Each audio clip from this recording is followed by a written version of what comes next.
Oh, and we are live.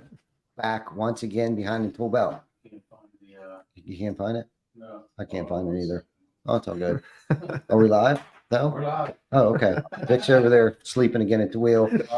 But yeah, episode 207 of Behind the TolBelt.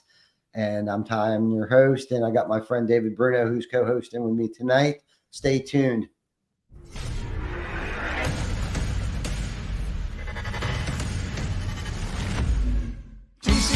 TC Backer.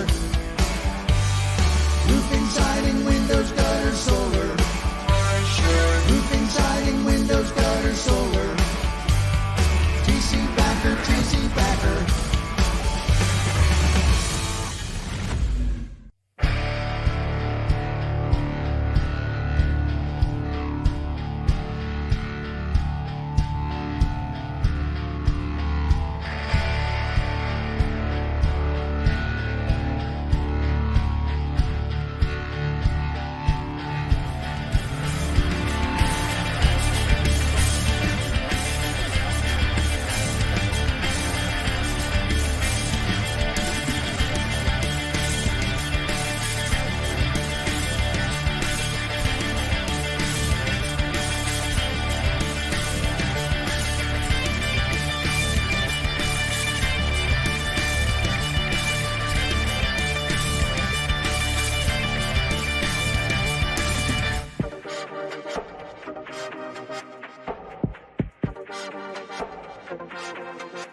Is your lead flow down? Whether you're a company owner, office staff, salesperson, or installer, you're a roofing rock star.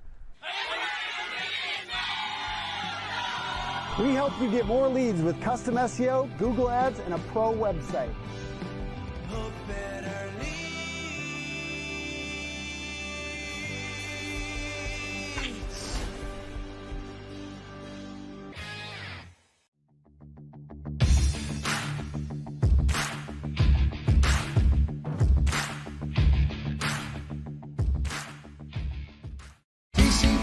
TC Backer.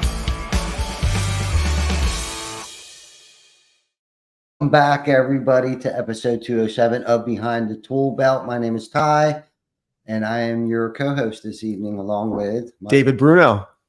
Thanks, Ty. I certainly appreciate it. Always good to see you guys. And again, we were talking about evolution a little bit here, and this is my first time in this new setup. This is great. So now I've got to see you in the warehouse for the live episode what was that, 200, right? Yeah. And then at your other facility over there at the old offices, and now here in this new office. This is great. This is an awesome setup, and kudos to Vic there for getting everything set up here this way. This is awesome. And Austin, thanks glad so much for you there, man. Looking forward to talking to you. Dude, I'll tell you what, I've been really looking forward to this. Everybody's going out right now, but this is right where I want to be with you guys. You guys are inspiration. Ty, I've been looking up to you ever since I've gotten in the industry, and you're just somebody that I aspire to be. So I'm excited to get into this. Thank you so much, and same to you, man. I mean, it's I remember the first time I met you was SRC, somewhere in Texas a couple years ago. You did a breakout, and you were talking about TikTok and how to reach people on TikTok and marketing and personal brand on TikTok. And Glenn was with me, and we were so intrigued on how you were able to capture and cultivate such a following on TikTok and so any social media platform, really, that we were inspired to try to follow in your footsteps as well. And even the cooler thing about that is that you're a roofing company owner, at that too. So you're not just someone out there trying to I don't know, hitting off the dopamine hits. I mean, you're actually using it, to benefit, yourself, other people's lives, and have an impact. And you're using your huge footprint to do that. And that's pretty cool, Austin. And thank you for being you, man. No, thank you. And you know what? I was getting a little bit nervous before coming on this, and I think that's just what anybody feels. But, if you speak from the heart, what can you be worried about, right? Absolutely. Yeah. Absolutely, man. No, absolutely, man. And it's great. It's been great to see you out and about too. We got to spend some time at Door to Door Con last year. Quite a bit of time. You're a good friend of Chris Hofstra, who's a good friend of mine. And I think he's the one that really connected us, and through social media. We were actually having this conversation right before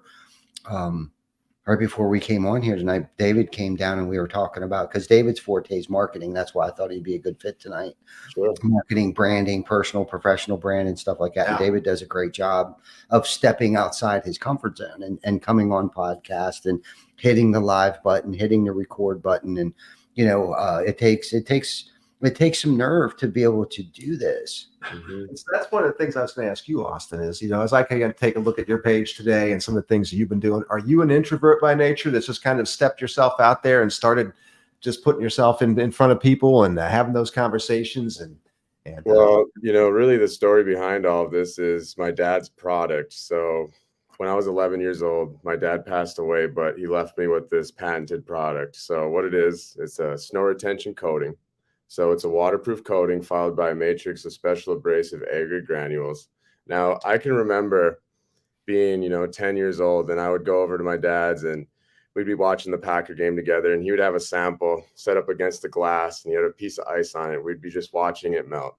My dad loved the Packers and he loved snow grip and he loved golf. So really that's what we did. We watched Packer games and we played golf and we watched the snow grip just grip and drip, right? So, he was phenomenal. He was my best friend. And, after he passed away, it was like, how am I going to keep him close to me? And this product is one of those things that every time I'm making a video, I might be nervous or I might, not want to be, doing it at that time of the day. But I know that if I spend the time to make that video, I'm going to get one step closer to finding the right person to get this product out there. And what actually happened was, I went and got my marketing degree, and then I started a roofing company. But I realized, hey, this product really isn't getting out there. I didn't really learn enough in marketing school to bring this product to market. Found out about the roofing industry. I'm like, hey, I might as well go and do some door-to-door sales and make some money. So I did that. And, I felt like I needed to make a bigger impact some way, shape, or form. So I went back to my hometown, started my own roofing company with two guys. One guy is kind of a silent partner. He holds the license. And then my other partner is the production manager. But things were going great for the roofing company. And I'm starting to think, I think everybody, any good product or good company, they get to a spot where they almost want to give up. And that was exactly where I was at. I had the snow grip install on these storage units, and I was doing it with my best friend, and we were just cracking jokes.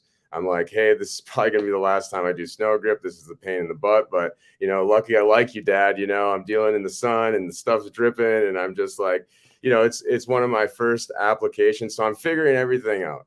And I'm like, David, what if I post a video of the snow grip application on that TikTok app that all these girls are dancing on, or, and I'm just like, coming from Northern Michigan, everybody hates on TikTok. Like, that's just how it was. But I'm like, what do I have to lose? So I decided to post a video of the application, and overnight it got like 1.8 million views. And I was just like, Dad, is that you up there controlling the TikTok algorithm?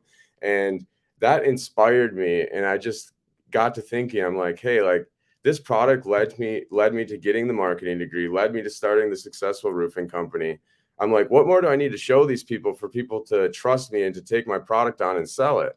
I'm like, well, I guess I'll get a couple 100,000 followers on social media, and then maybe they'll start to pay attention to me. So, the drive to get the following was to get the product out there. And I'll tell you what, I wouldn't have been able to do this if I was chasing a dopamine hit. I could care less, but with this product, it's just, I'm so passionate about it. I feel closer to him when I'm making these videos. And I'll tell you what, it's an unusual product. It gets attention. I think that every roofing company should be applying it because it's the safest solution for snow country, but it's also going to help your social media because it's such an unusual product. So this is kind of like cracking the code when it comes to the algorithms, is using a product like this. So that's a little bit of a background of how things kind of got started for me. That's good stuff. And it's like what we talk about here, when you have something that you're passionate about and you've got that personal connection to it and you have fun doing it at the same time, that's when everything kind of comes together. It doesn't really feel as much like you're, obviously it's working and there are challenges, but it doesn't really feel as much like work when you're really enjoying it. You've got that personal connection to what it is that you're doing. And it sounds like you definitely got that going. No, Yeah. and then, my viewers were able to see like that authenticity and like the story. And the thing is that I want to motivate other individuals that are trying to start a roofing company or bring a product to market, that it is possible and you got to keep going. And what's funny is it looks like a silly product, the videos that I do, and a lot of roofers are like, man, it looks like you're doing everything wrong. I'm not going to install this product, but I like basically have a coffee cup and I'm pouring it down the panel. And then I was talking to a roofer yesterday here at Roofing Process, and I'm like, actually, my application is 1.7 ounces per square foot. So that cup was how many ounces? And I knew that the panel was this long. So it was actually calculated. So I got the right mill thickness. So there's a lot, like I put a lot of thought into it. It might not look the right way, but it worked and it's still holding snow today. And, that's the thing, is how can I show that to people to motivate them to say it is possible, chase your dreams. Hey, this might look like a stupid product to the world. It looks like a stupid product. They don't understand snow retention. But I think that's why so many people wanted to follow me, because they're like, what's this crazy product? If this guy can bring this product to market, I feel like they'll see that and it'll motivate them to bring their company to the market. Right. So that's really what I think it's all about, is trying to empower people to do bigger things and to believe in themselves. I love that. I do. I love that. And I love your story too, Austin, on, right away, you felt as if it was kind of like an act of providence when you got that 1.8 mil views on that, what you thought was a silly, reel or video, that video that you did, I'm inspired by that story because, to kind of find your purpose. And like you said about the impact, and I love how you talked about the impact and how you want to inspire other people to, post videos or bring their product to the market and stuff like that. It's like, that's what we're here for. We're here to inspire. We're here to serve. And that product that you're talking about, that was you said that was your dad or your grandfather's product? Yeah, it was my dad's. Yeah. Yeah, your dad's. That's what I thought. I just wanted to make sure that I wasn't saying it was your grandfather's, but you said it was your dad's product, and how you felt like that's his legacy, right? And when people pass at times, I think some of us tend to fall into like this funk and don't know what to do.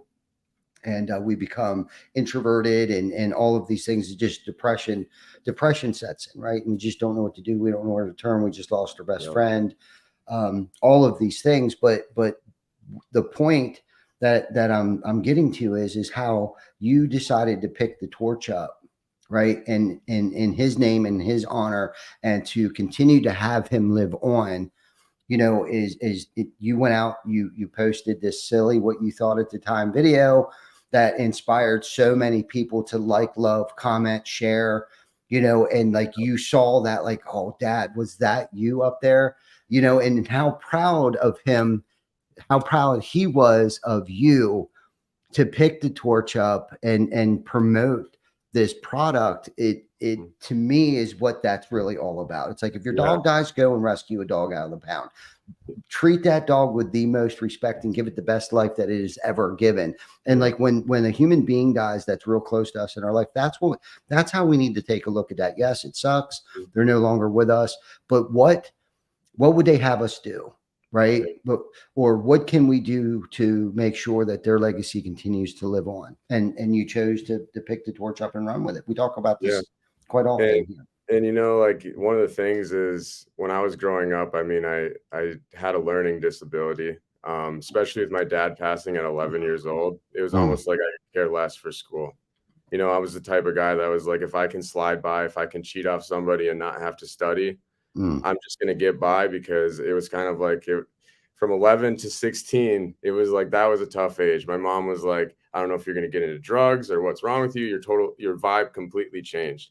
Mhm. So, you know, that's something where, like that it was tough, you know, after he died. And when I found like that passion for his product, and I'm like, I'm really going to run with this, it was like doors were opening left and right. When I went to college, a lot of my friends struggled with getting through their classes. Me, with my learning disability, I knew I needed to get out of college so I could get this product out there.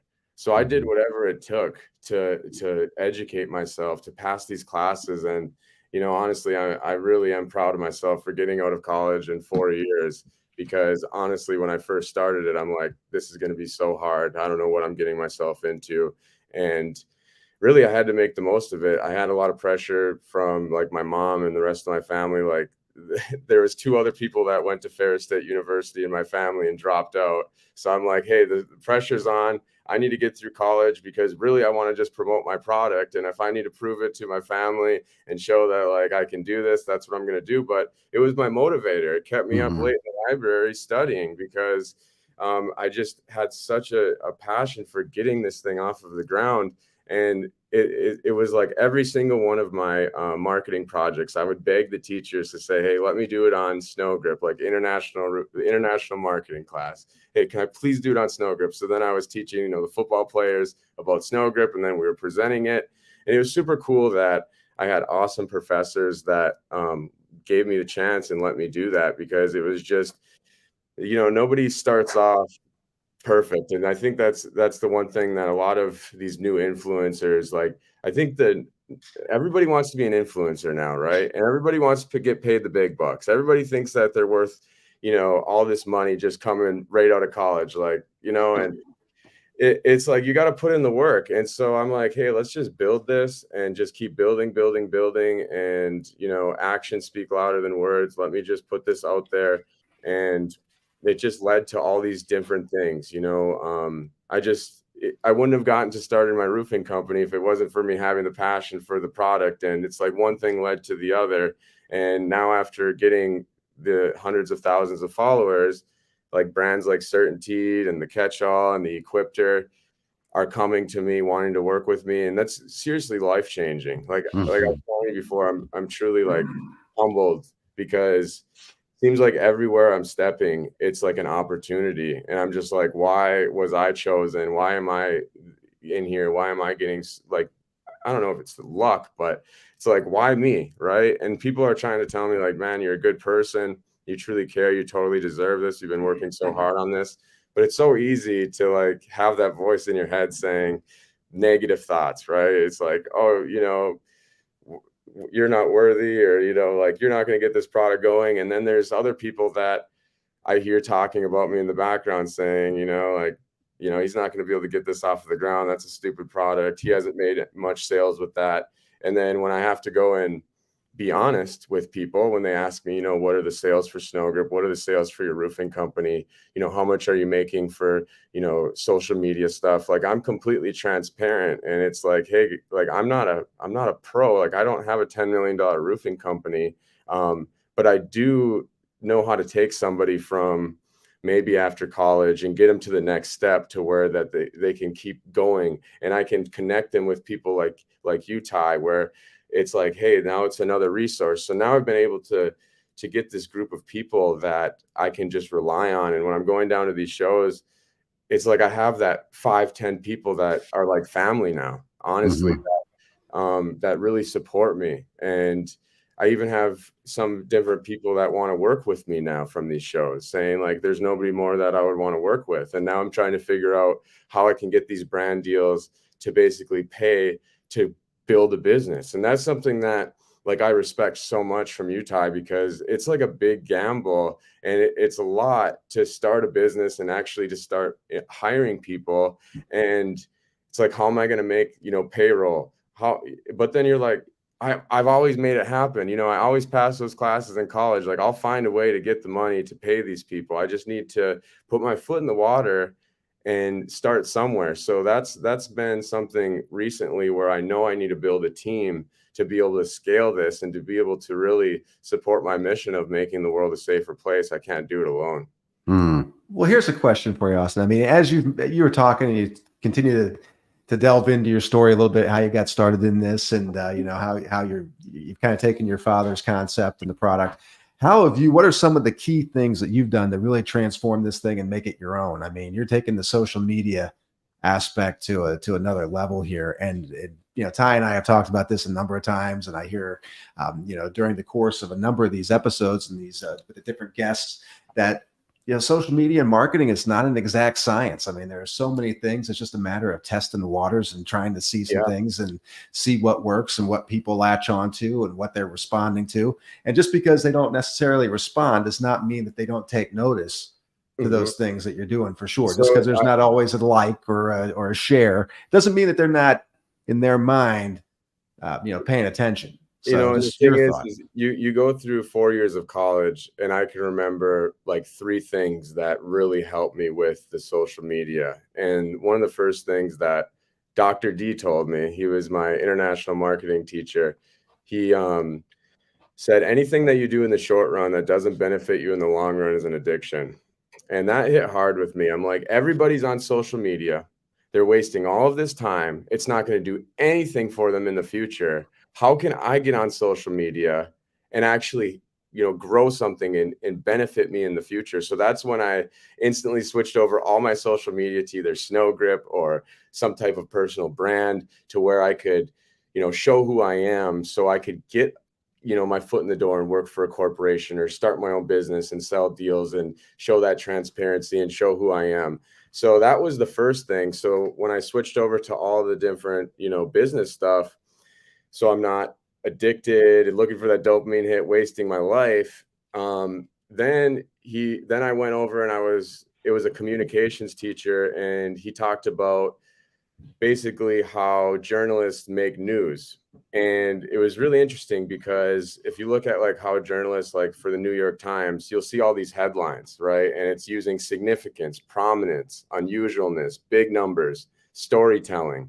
So I knew that if I used the right hooks, told the right story, had the right significance, the unusualness. So that's where, you know, you have the Snow Grip video, and it's an unusual product. You're pouring this stuff out of a cup onto a roof. And then you have significance where you're just like, hey, you don't want the snow to slide off of your roof. Now people are saying, oh, it's going to cave in your roof. So I figured out that combining the unusualness with the significance, and then later on, when I started working with Equipter, started using some prominence, where it was like, how am I going to market this Equipter? Well, who bought the Equipter? I remember that the owner told me that Elon Musk bought 20 of them. So that was my caption. Elon Musk bought 20 of these. And everybody knows Elon Musk. They're like, no, he didn't. Yeah, right. Show me, prove it. And it was great attention grabber to use that prominent figure. So what I tell roofing contractors or anybody that's trying to build their personal brand, they need to act like a journalist, because they're not going to be able to get any attention if they don't. That's really good stuff. I had like 15 questions, but I forgot every single one of them because I was so in tune with what you were saying. But that was really good stuff. And it's like the early part of what you started to say there was, you know, when you're starting out in business, I was sitting there, I was reflecting a little bit about like how I had to deviate a little bit when we first started out, and very little people know this. We actually started out in siding, just siding. So I was a siding contractor. I'd worked for a siding contractor, and predominantly we did siding. I knew roof, I knew roofs, I knew gutters, I knew windows. I mean, you can't really be in an exterior facet like siding and not know roofing and stuff like that. So when I had went out on my own, I started out doing siding for like the first few months. It was, you know, but I realized like I needed to pivot a little bit over into some other facets of the exterior construction atmosphere, because if I was going to make it, I needed to diversify a little bit. Mhm. And at that moment, I had mastered all of those things. I was a good roofer. I was a great mechanic on the roof. I could wrap windows. I was really good on a brake. I could bend anything on the aluminum brake. And so I learned early on that I needed to diversify if I wanted to keep that pipeline full, because I had mouths to feed, not just my own, but I had other people that went with me when I went out on my own. Okay. So one of the biggest things, and you touched on it there for a minute, was the consistency of showing up every single day, even when I thought I was failing. Right. Mhm. But I kept showing up. I kept showing up and I kept showing up. Well, next thing I knew, people started to notice that. They Yeah. started to notice the quality of work that we did. Mhm. And I guess I doubted myself, because like the roofing industry isn't the most glamorous, especially we're talking 20 years ago. Yeah. There was definitely a different atmosphere out there. Very little of us had driver's licenses, and Mhm. that's all I'll say about that. But we were a rough crowd of people, right? This is where like we couldn't go anywhere else but roofing at that in those days. Now things have evolved into much more professional and professionalism when it comes to roofing today, and or being an exterior contractor. But the biggest thing was that consistency and not quitting 5 minutes before the miracle happened. And I hear so many people talk about, I just don't think I can handle it anymore. I just don't think.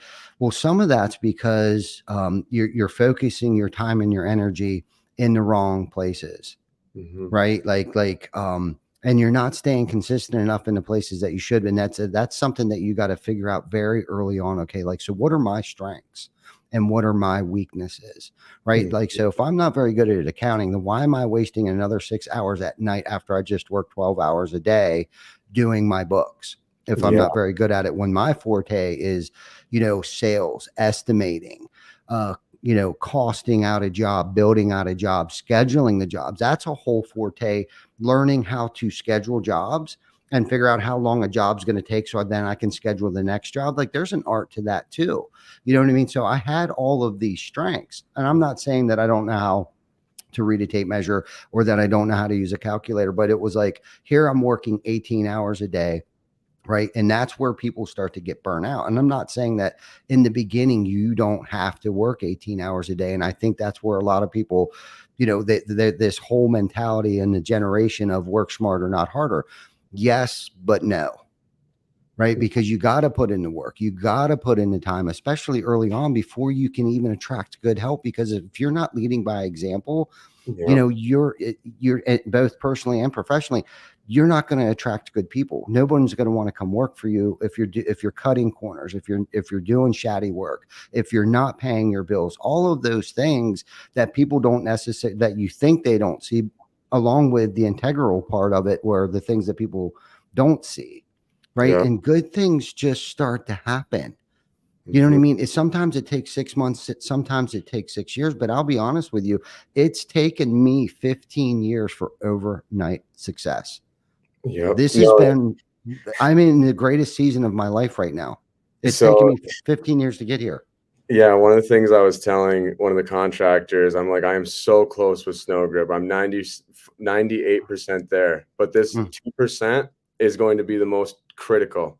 mhm. I got all the way here, but how am I going to put the cherry on top and get this done and actually build a business? Like, I have all the people that are supporting me, the contractors that want to buy it, the manufacturers that want to get involved, do different, private label or possibly licensing agreements. Now, how am I going to finish it off? And how am I going to grow a team to be able to get it out there, and be able to do those things that, I especially with the social media, like I tell people all the time that they really shouldn't try to focus on the social media, especially if they have a roofing company, because it's not something that's necessarily going to bring in the leads right away. And a lot of people say, oh, I'm going to go post on Instagram and post on Facebook. And you see them, oh, free roof inspection or this or that. And nobody engages with it. I doubt that they really get anything unless there was a recent hailstorm in their community. Um, So it's like, why go on there and waste all this time when you should be in other functions of the business, like writing estimates or following up or doing your accounting? And that's one of the things that I've had to learn the hard way, where when I get so wrapped up with the social media, and now I get these brand deals, and now I have this pressure of making these videos for these companies, it takes me away from the roofing company. It takes me away from the snow grip. And I'm like, how am I going to just focus all my time on something that is really my clear, vision, like of what I want to do? And that's been super challenging to be able to balance that, especially when you have all these awesome opportunities that are life-changing, like every single one of these, the roofing company, working with these awesome companies, and the snow grip. It's hard to say no, because it's like, I never expected I would be here 2 years ago. I really didn't. I mean, I told that to Certainty. I'm like, guys, like, I started as somebody that was disrupting the industry, trying to get free marketing. I didn't have a budget, and I wasn't expecting you guys to call me. And as soon as they did call me, I'm like, I'm cleaning up my act. Everything that happened before, it doesn't matter anymore. Like, what are we going to move and do in the future? So that's when I went back and I deleted probably 50 of my videos, because it was either, minor fall protection things, just didn't look safe. And I started to think, like, how am I influencing people? Like, now that I have this following, is it okay to do this on a roof? Is it okay to show that, to say that that's okay? And it started to really kind of like eat away at me. Like, I don't want to influence people the wrong way and say this is okay. And so the thing is that my views have went down, but I'm representing the industry better, and I'm finding ways to like empower people. And especially with like when I give away boots and stuff like that for the crews, like a lot of people might view that as, oh, Austin just went down to the store, picked up some boots, and he's looking for the dopamine hit. He just wants to get views on his videos.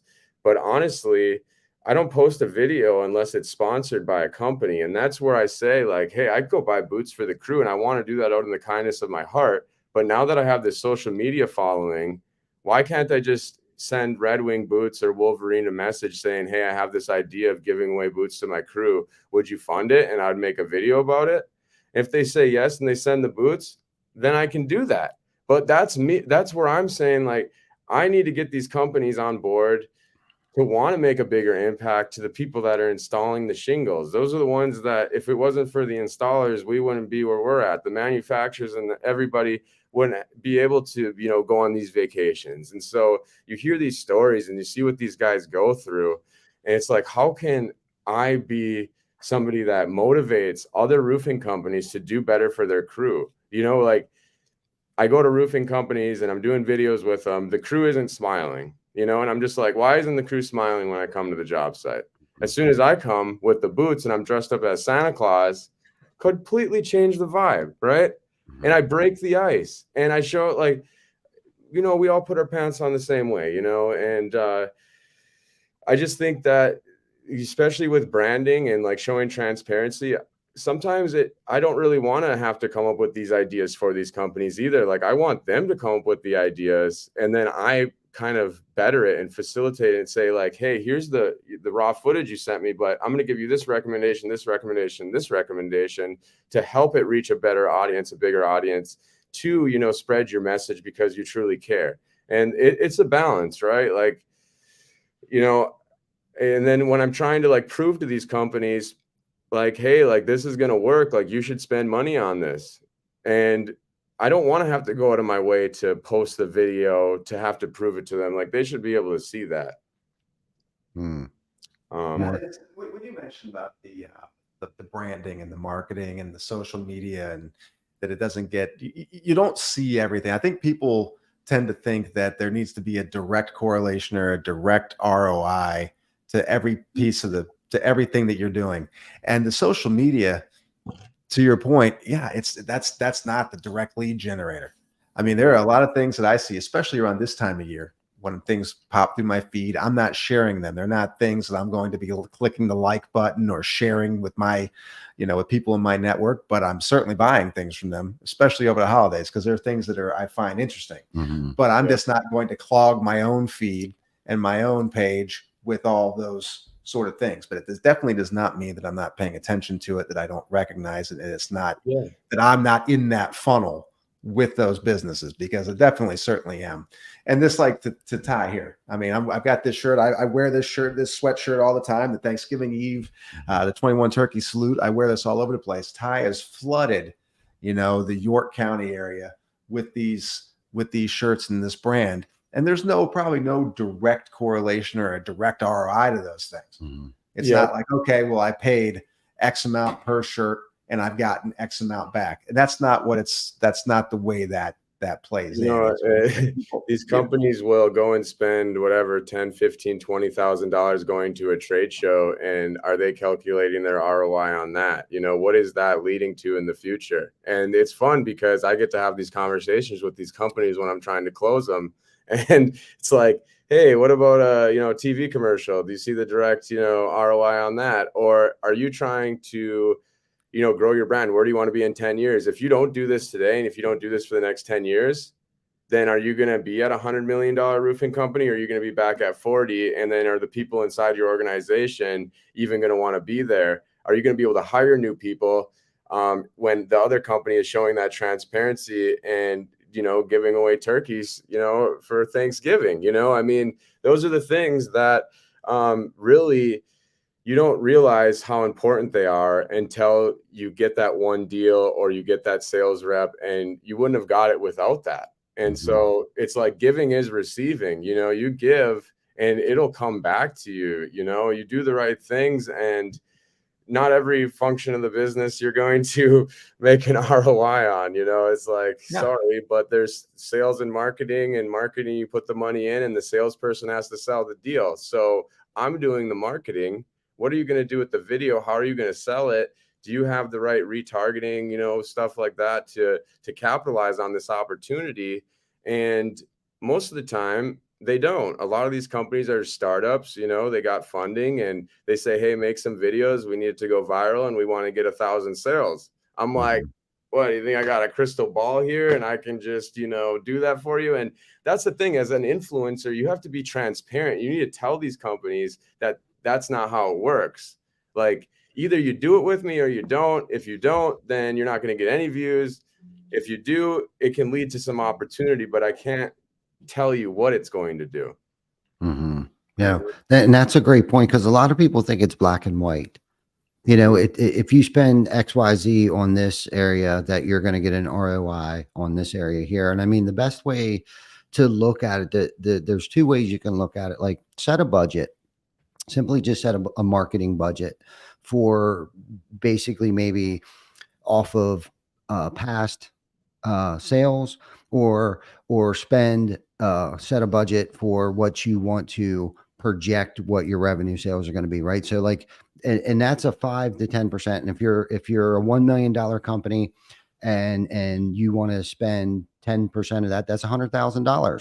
And how you spend that or disperse that, you should see, and if you have some guidance or some mentoring when it comes to that kind of thing, you should get an ROI on that. Now, some of those things you can measure that data. Some of that stuff you can't measure. But what I think we're really talking about here is the difference between marketing and branding, because there's a lot of marketing strategies that you can do that you'll be able to get an ROI on. You'll be able to read what your ROI is. Now, the difference between branding and marketing is branding, you can't measure what your ROI is all the time. I can't tell you, how many phone calls came in because of the billboard out on Route 30. I can't tell you how many phone calls came in because of our Facebook ads. Now, if they click on it, right, and it funnels through that channel, yes, we can count them as many times as they go that route. But what we're trying to cultivate, or what we're trying to captivate is the more touch points than anyone else, right? Because if they don't know who you are, and we've had this conversation a million times, David,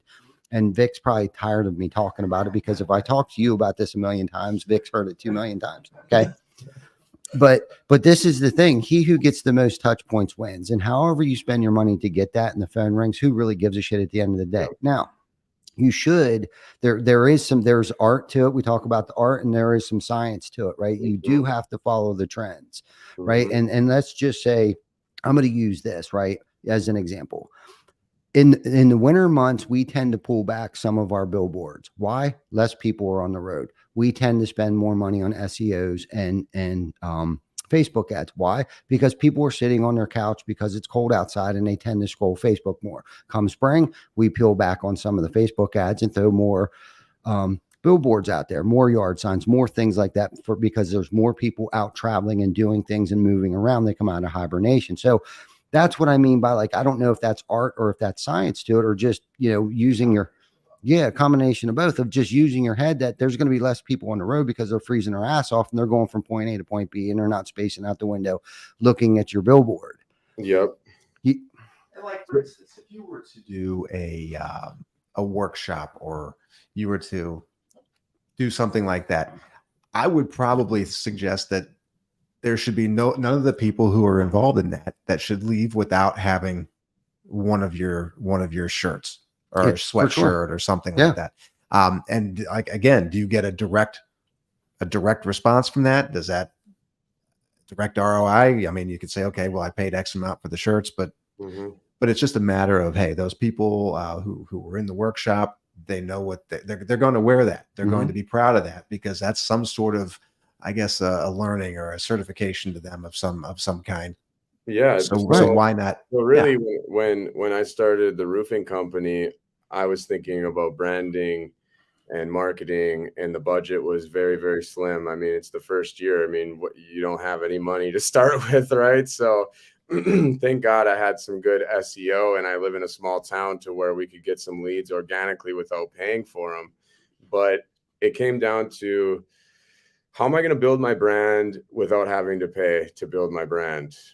I'm like, okay, well, I started asking people, right? Like, how do I do it? So one of the people I asked was actually Jen Silver. And I said, how am I going to grow my brand? And she gave me this awesome idea. She says, why don't you team up? Well, actually, I was telling her I'm working with these schools. I'm like, how can I capitalize off doing these school roof replacements to build my brand? And she's like, why don't you team up with BHK and give 5% back to the school for, building a playground, or, doing something like letting kids ski for the winter time or something like that. I'm like, wow, that's such a great idea. So I kept that in the back of my mind, and things kind of went on. I did another school roof for them, and then I was finally able to present that to them, and they loved that idea. On top of that, they also had a school where the ice was coming off of the roof, and I had some leftover product, and I said, hey, I can go up there and install it myself. It was fun because actually the maintenance manager was up on the roof with me. He cares. He wants to make sure the kids are safe. And it feels so good to make your community safer and to see a problem and just fix it and just take it into your own hands. And that's what I think roofing companies aren't doing enough of, where they don't need to be on social media doing all this crazy stuff. And the thing is they say, hey, Austin, can you teach me how to do it, or to make these videos? And a couple months ago, I'm like, sure, I'll teach you how to do it. It's going to be $1,000. And then the roofing company says, oh, that's out of the budget. I'm like, then you shouldn't even be thinking about this right now. Like, go out in your community and start doing some bigger things, and don't worry about social media. Work on your SEO, work on your Facebook ads, the things that you're going to get a return on, and then maybe put branding on the side a little bit, or do what you can, but don't put all your eggs in one basket here and think that, you can go organic on social media and drive all your business for free, because that's not going to happen. But if you do those things for your community and make a bigger impact, when you do get that lead, now you tell the story when you go and sell that deal, where you say, hey, I'm connected with BHK. Did your kids go through BHK? And if they did, then I'm going to give 5% back to the school to do something bigger.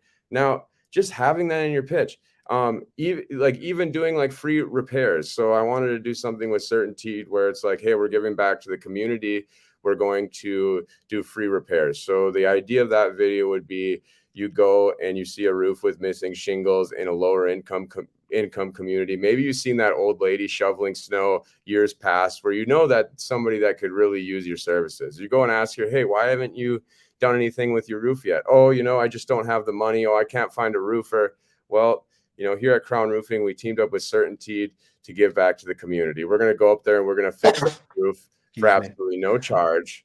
And we're going to say, have a nice day. What I realized after that is that was out of the kindness of my heart. Like, that was something where I'm just like, I want to do this. I want to make a bigger impact. Well, what if you go up there and there's a bunch of storm damage and missing shingles everywhere, where the repair is actually going to be worse for the homeowner when they have insurance? So now you get off the roof and you're like, homeowner, sorry to say, but I want to do this repair for you, but your insurance company will pay for this. And that's something where when I teach like people how to sell and market, I don't want people to use that in the wrong way. Like, I don't want to just teach something like that to the wrong person, because they'll go out and use that and say, like, I'm going to do a free repair, knowing that they're going to go after the insurance. So I think you got to be like, I want to be selective with who I teach this stuff to, because I don't want somebody to be looking for the dopamine hit that's not trying to better the industry and the people around them, and it's all about them. Yeah, no, I like that. I like that a lot. And one thing that you touched on briefly there in the beginning, that how the maintenance guy got up on the roof, and you going out there with some extra product that you had. But the most important for me, anyhow, again, reflecting back on my early days, was the relationships that I built early on, that with those people that I still do business with today, all these years later, plus the network of people that I met through those people and those relationships that I built early on. And was one of the probably biggest things that I was able to do to put ourselves out there and get those referrals and build a network, because that had become our net worth. Still to this day. I mean, there's an investor, a local investor that we do work for, 15 years strong. But then not just that and that relationship, but all of his real estate friends have used us, and still use us today. And those relationships blossomed into many more relationships, was one organic way. And really what it came down to is being fair, being transparent, and being trustworthy. And also importantly, doing a good job. And if there was an issue, because there's going to be hiccups, not hesitating by going out there and correcting what may have gone wrong, right? Because that's the lasting impression, because things are going to go wrong. At some point in time, something goofy is going to happen. It's usually somebody that or someone that's close to you, a friend or a family member, is the one roof that's going to leak. Aunt Betty's roof, but those are the things that early on in business, it's like you need to seek relationships. You need to go into real estate offices and say, hey, I'm David Bruno, I'm with TC Backer Construction. These are the services that we provide. And maybe even at that point in time, maybe drop a name or two of some other people or referrals. Like, hey, we have, some references here from Keller Williams that we also do, free roof inspections, complimentary roof inspections at no cost. Because a lot of times you can't go after the home run. You can't go after the home run. All of these relationships and all of these, these I call them sometimes crumbs. You got to go through the crumbs, right? You got to do the repairs. You got to do the free roof certifications. You know what I mean? You got to give an extended warranty on something. Go up and do some roof repairs and give it extended warranties, because what happens is if you're honest and you're transparent and people know that about you, if you're the one roofer out of the 5 roofers they had up there and you're the one guy that says, no, this doesn't need replaced, that goes so far. I mean, I don't know how many times we've heard that scenario where homeowners will say, we've had 2 other contractors out here telling us, that we needed a new roof, and you're the first company to tell us that we didn't need a new roof. If you don't need a roof, we're not going to try to sell you a roof. We're not going to try to vandalize your roof so the insurance company pays for it. We're not going to do these things. And because if you're in it for the longevity of it and you're in it for the long haul, those are the things that you can't get. I guess what happens, you get desperate, especially early on, you get desperate, and then there's desperate times.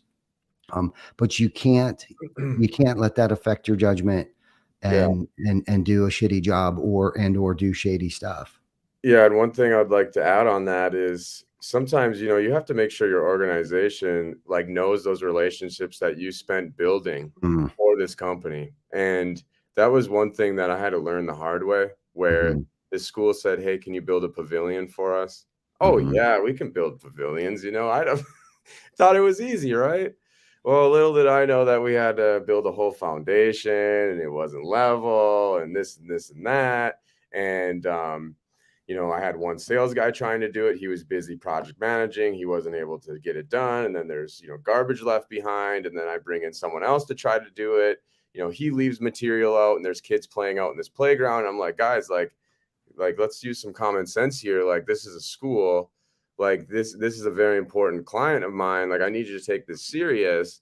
And it was like it almost ruined the relationship with this school. And I mhm. was actually out in Utah doing a snow grip job, and the job was just going, like, everything was going wrong. I mean, there was like the logistics, the truck wasn't coming in with the material. We had a bunch of rain.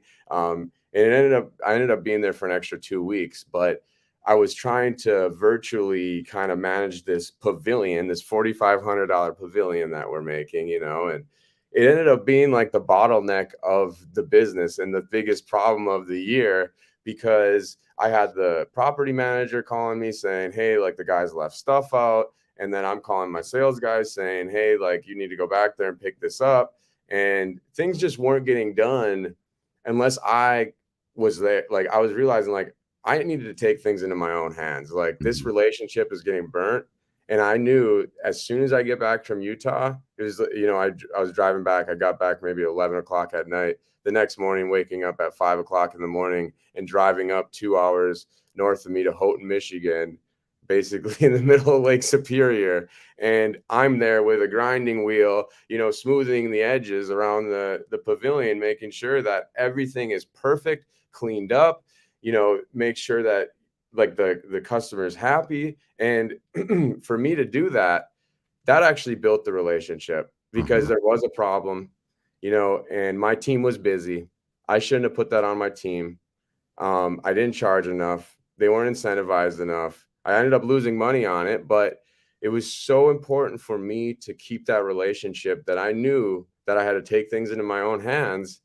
And that's something that I learned, where I need to be like having our why and our mission and why we're in business and our purpose and trying to serve the community and be there for these people.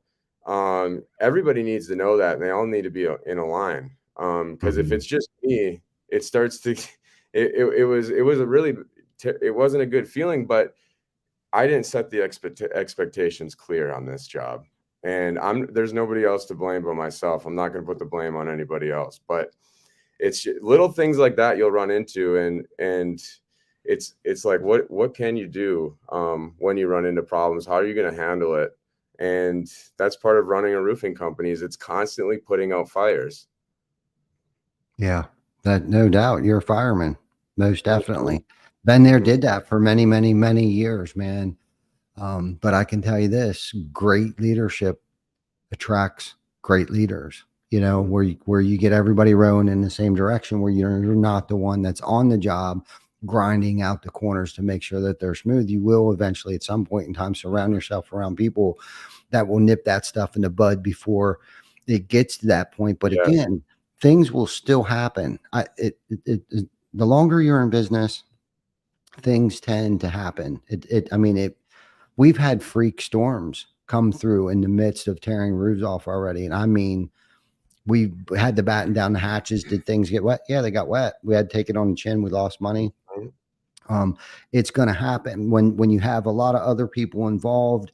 You work outside in the elements. I mean, there's so many factors. Materials, the products show mhm, up wrong, they don't show up at all. mhm, I mean, it's going to happen, but it's how you respond to these situations when they happen is what change which is what makes the difference. And that's what I call the lasting impression that homeowner or that maintenance man or that school or that person, that's their lasting, not the last impression, but the lasting impression that they have of you, the integrity. Like, look, I will go over and beyond no matter what it takes. We'll tear the entire roof off this thing. and make sure that this thing goes down right. Yeah. And I can't tell you, over the years, we've probably had to take off 2, maybe 3 roofs. One was because it was the wrong color. One was because our backs were turned and something went down and we discovered it. And the homeowner didn't even know that this went down, but Glenn made the command decision like, hey, we're just going to take the roof off and put it down again. You know what I mean? But that's that lasting impression. Yep. You know what I mean? And those are the things that you have to do. You're going to lose money. There's no doubt about it. Before we even got profitable, we were 5 years into it before we could even say that we were actually even a profitable business. Not because of the mistakes that we made, but the amount of money that went back into the business to conduct business and to grow the business and to brand the business and to pay a good, healthy salary. So those people that were just as motivated as I was, I needed to do something to motivate them so they could feed their families. Right. And you got to make this not about you. This is about everyone else. This is those that you surround yourself with. That's what this is about. But more importantly, it's about the homeowner that you're protecting. Right. Because with roofing, we were protecting most people's largest, biggest financial investment that they will ever make in their life. And that's how important, that's how you got to look at it. And that's how every single individual on your team has to look at it. This could be your mom's house. This is somebody's mother's home. This is somebody's grandmother's home. Would you want somebody doing this to your grandmother's house? How would you want the end product to be on your grandmother's home? Yeah, it's even when the guys get tired and they get lazy and the pressure is too much on the guns and like little things like that. And this year, actually, first couple of years, I was kind of the nice guy and I could tolerate a lot.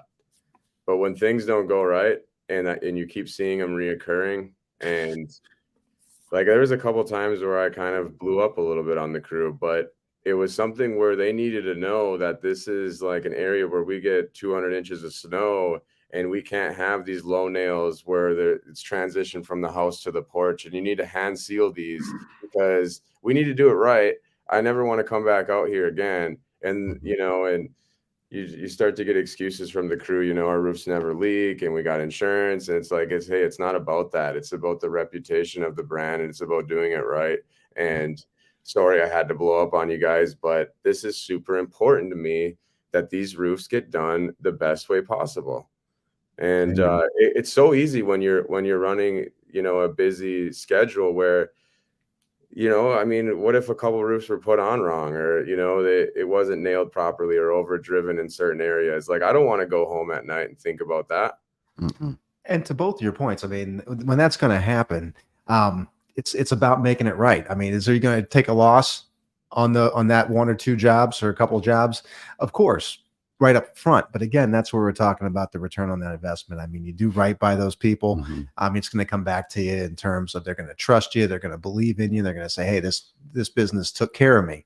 It didn't start out that way, but the end result is they took care of me. They stood behind what they were doing, and it's going to pay back in referrals and just good business being done, and it's getting into that place of just being trusted, liked, and believed in what you're doing. No doubt.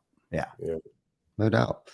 Well, what a great episode. Austin, it's always a pleasure. David Bruno, you're always been a pleasure to be on the show. But David, you got any last and final questions before we get off here? Not necessarily. I think that Austin answered a couple of those from when we started. I just was really just curious about how you got into it, how you've kind of taken this thing on your own and kind of just shifted your approach to make it really yours and taking advantage of new technologies and things like that. I've seen are a big part of what you've done. So that's really good stuff. I think this has been a great conversation. Yeah, me too. Austin, leave our guest here that are watching with some golden nugget that you've learned over the past several years that you would like to share with everybody. I would just say giving is receiving. Like, I love that quote. I think everybody should wake up and start giving more and it'll fill their cup. Like, giving is what fills my cup and keep going when you see that smile on somebody's face. What can you do to do more of it? Life is so fragile. I was just listening to a story of one of the roofers, like sisters died yesterday. And, you know, with my dad passing away, it's like, you know, they're not going to want you to be sad, you know? So it's like, it's tough. You never know what could be what could be happening in somebody's life. And, you know, just saying even like, hey, Ty, you're doing an excellent job with your company. You know, I don't think enough business owners get the good job, you know? And it's like, for other business owners, I see it. Like, I see what you've done, and I know it takes a lot, takes grit, takes time. Doesn't happen overnight. And you know, just compliment people once in a while and bring the best out of them. Amen. Amen. That, you know, that's the silver bullet, man. You know, if you know, you have to give it away if you want to keep it. And that's what it comes down to at the end of the day. And I think a lot of people on this earth are trying to figure out what their purpose is. And it's real easy. And I'll sum it up with one word: serve. Hmm.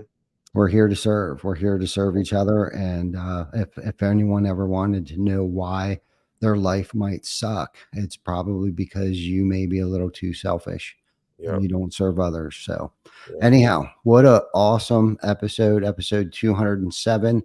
Next week we have Tim Brown. Tim Brown will be in the house. I think that'll be our Christmas episode. Yeah. Right before Christmas. Tim Brown is one of our sponsors. There you go, Hook Agency. It's funny. There was something that I could have shared about Tim. Tim sent me a screenshot of Ryan Holiday has an ad on Facebook when he was on Behind the Tool Belt, and it's had over a ridiculous amount of viewers. Okay, so Tim took a screenshot of it, and right in the corner you can see Hook Agency. So I mean, the impact that your name being on something, we have no idea how many people will see it, and it's hard to measure sometimes the ROI. You just got to get out there. You just got to stay consistent. I guess to sum this episode up is have grit, stay consistent, and don't quit 5 minutes before the miracle happens. And make sure that you're serving others. So thank you guys for another wonderful episode of Behind the Tool Belt. You guys make this possible. You guys motivate us to want to improve this every single week. So thank you guys so much. And we'll see you next week for episode 208. Yep. Thanks, Ty. Thanks, David. Talk soon. Yeah. You're welcome.